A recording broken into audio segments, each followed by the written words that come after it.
Uno de los temas pendientes que tiene el actual Congreso, que está prácticamente de salida, es elaborar el reglamento para el nuevo Congreso bicameral, es decir, un reglamento para el Senado y diputados. Habrán muchas novedades seguramente. Una de ellas se está trabajando en la Comisión de Constitución, que es el tema relacionado a las remuneraciones de los parlamentarios. Hay una propuesta que establece que senadores y diputados tendrían un ingreso similar a un magistrado supremo, poco más de 35.000 soles. Vamos a hablar justamente con nuestro primer invitado, el doctor Miguel Antezana, que es analista político. ¿Cómo está, doctor Antezana? Buenas noches. Buenas noches. Bueno, la verdad que nos sorprendió a todos esa propuesta que estaba un poquito guardada en la Cámara, en la Comisión de Constitución. Sí, a todo el mundo lo ha sorprendido y sobre todo porque tampoco en este predictamen, porque todavía está en la primera etapa, claro, no hay una justificación adecuada para precisamente incrementar considerablemente los ingresos de los nuevos senadores y diputados. Y tomemos en cuenta que en realidad la cifra se acerca a los 42.000 soles. No son 35, son 42.000 soles. Sumándole lo relacionado a gastos operativos o viajes de semana de representación. Un juez supremo gana 42.000 soles. Pero 42.000 tengo entendido que es como un bono adicional, me parece. Claro, pero entonces ellos pretenden precisamente tener ese mismo nivel y no están tomando en consideración que ya tienen una cantidad de ingresos adicionales. Aparte de los 12 sueldos, tienen 4 sueldos adicionales y beneficios. Usted me ha hecho acordar, porque yo un tiempo pasé por la Corte Suprema y el magistrado supremo tiene un sueldo, una bonificación y un Lexus. Correcto. O sea, tendría todos los beneficios y prerrogativas que un magistrado supremo. Y eso es lo que no han visto ellos. Ellos simplemente se están basando en el nivel estrictamente económico, en los números. Pero no están viendo la parte que está detrás, la parte cualitativa. Porque tú tienes que justificar por qué voy a ganar igual que un juez supremo con las labores que las que tiene este juez. Un congresista, si nos basamos en lo que han venido haciendo en los últimos años, han hecho muchos proyectos de ley, pero finalmente si hacemos un análisis cualitativo, ¿cuántas de esas normas finalmente han sido en beneficio de la sociedad? Fíjate que muy pocas. Muchas declaraciones, muchas normas declarativas, muchas polémicas, pero en realidad la producción legislativa en los últimos años ha sido bastante pobre. Mire, entonces, decir que eso tiene justificación para aumentar los sueldos, yo creo que por ahí no va la cosa. Claro, la situación dista mucho de la cantidad y la calidad y lo necesario de las leyes. Yo, por ejemplo, entré como a las 11 de la mañana hoy a la página web del Congreso y a las 11 de la mañana habían 5 proyectos de ley ya presentados hoy mismo. Probablemente a las 6 de la tarde hayan duplicado o triplicado esa cifra. Pero ¿cuántas de esas 5, 10 o 15 propuestas de ley que se presentan a diario tienen importancia? Porque muchas de ellas son meramente declarativas. Es así. Muchas son declarativas y si nosotros hacemos un análisis de todas las normas que se han producido, no solamente con este Congreso, sino con los anteriores, vamos a darnos cuenta que sí, en cantidad son muchas, pero a nivel de calidad y finalmente que se apliquen y que vayan en beneficio de la sociedad son muy pocas. Recordemos que también no solamente es la ley que tiene que ser promulgada por el Ejecutivo, sino que luego se reglamente y se aplique. Y muchas leyes todavía están en la etapa que no se han reglamentado, no se han aplicado. Claro. Ahora, un diario decía hoy en portada que probablemente quienes promueven la iniciativa de establecer un sueldo equivalente a un supremo es porque probablemente piensa o cree que va a ser reelecto en Senado o diputados. Es que precisamente ellos están trabajando con ese escenario. Todo esto es precisamente preparando la cancha, como se dice en criollo, para ese nuevo trabajo que van a tener a partir de 2026. Lo que no están tomando en consideración es precisamente cómo está el ambiente electoral, cómo están las perspectivas de la gente, y es una situación completamente diferente. Claro, también hay que tomar en cuenta que el sistema político actual está trabajado mal, que hay que reformarlo, porque con la famosa cifra repartidora, seguramente los partidos tradicionales que tienen presencia en el Congreso podrían tener también presencia en este nuevo Congreso bicameral. A ver, si esta norma se aprueba, esta norma que va a establecer el reglamento del Congreso, tendrían entonces un presupuesto mayor al que tenemos en la actualidad, porque el tope es 1.500 millones de soles, ¿no es cierto?, del actual Congreso, no puede pasarse esa cifra. Senado, diputados y Parlamento andino también tendría esa prerrogativa, que tiene las mismas prerrogativas, pero entonces los 1.500 millones de soles quedarían cortos. Pero sabemos perfectamente que eso se modifica. Finalmente ven cómo hacen para acomodar las cifras con la justificación de que estamos ante un nuevo Congreso para precisamente aumentar el presupuesto.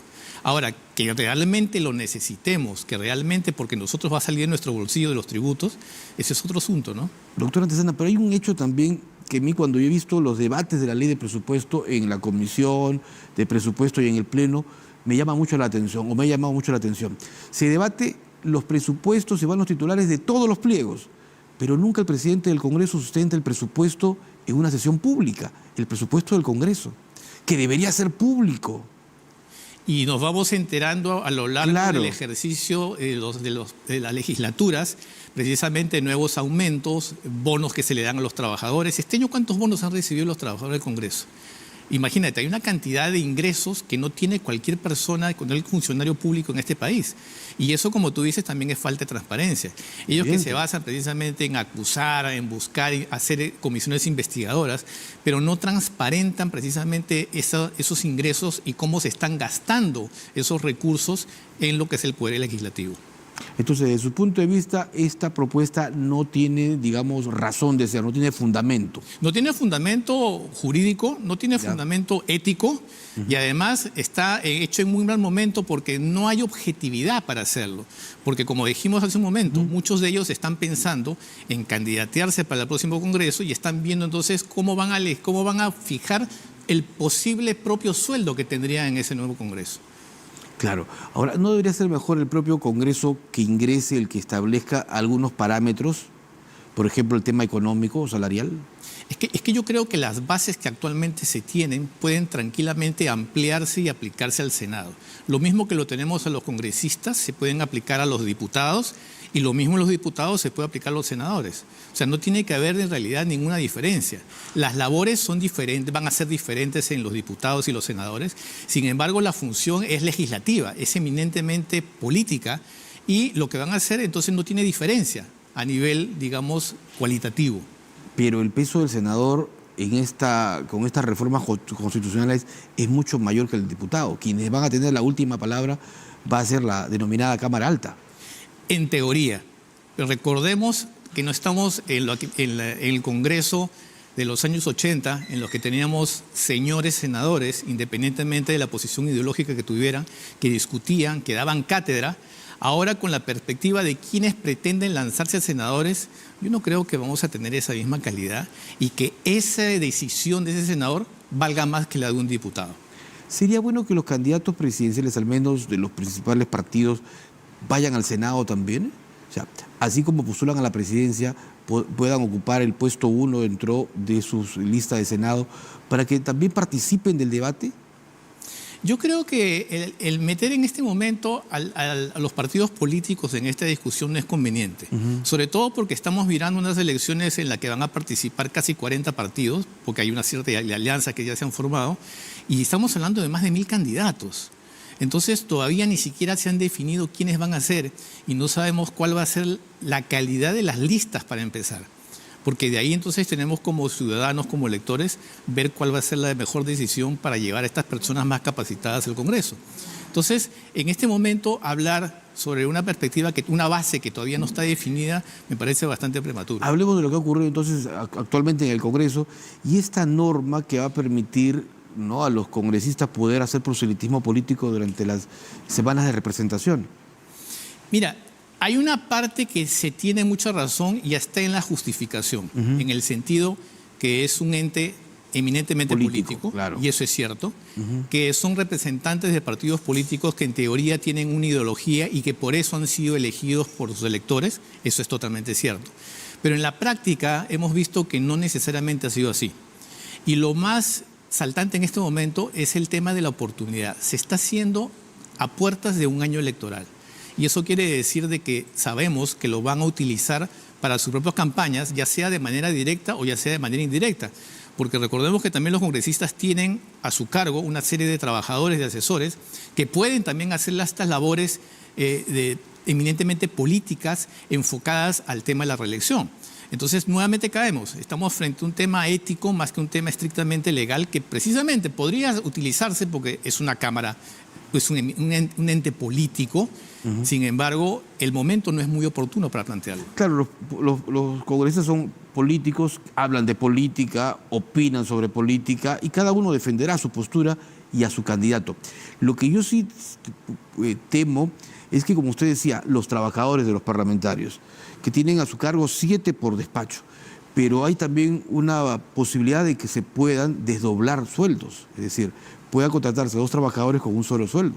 Exactamente, y además también entonces ya caemos en el tema de peculado de uso, porque van a utilizar herramientas, van a utilizar recursos que son del Estado en general, del poder público, a favor de sus campañas políticas. Por eso digo que el tema tiene que ver más con la oportunidad, con el momento que se está lanzando, cuando estamos a pocos meses de iniciar un año electoral. Correcto. Vamos a otros temas que son también materia política. El tema de Martín Vizcarra, que ha saltado ayer justamente y que se relaciona a la posibilidad y a la propuesta incluso que hay desde la propia OMPE de cambiarle de penal. Dejaría el penal de Barbadillo, donde están recluidos otros expresidentes, para ir a un penal común, que sería probablemente el penal del Lurigancho. Sí, ahí para empezar el tema del procedimiento de haber fijado, de cómo se fija el establecimiento penal donde tienen que ir, ahí hay algo extraño, porque hay una junta calificadora, y esta junta calificadora trabaja sobre la base de puntajes. Hay una serie de ponderaciones que hace, y sobre la base de ese puntaje final es que se toma la decisión a qué penal va a ir.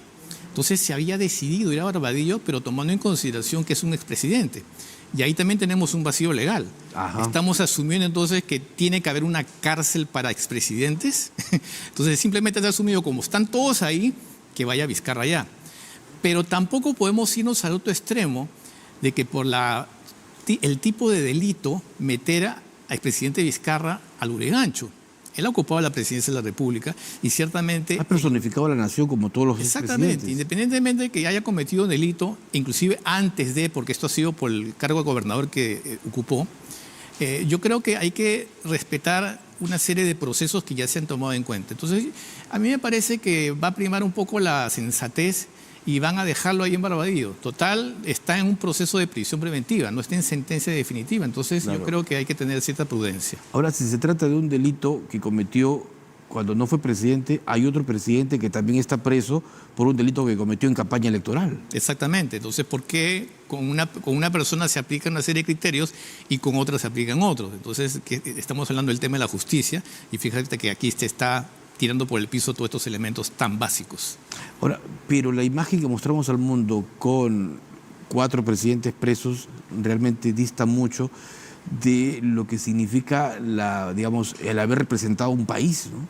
Sí, la reputación de la figura presidencial en el Perú, habla bien de los jueces, ¿ah? Bueno, sí, pero aquí lo que más salta precisamente es la reputación de la figura presidencial en el Perú. O sea, quien es presidente de la República va a terminar preso de una u otra manera. El único que hasta ahora te está salvando es Sagasti.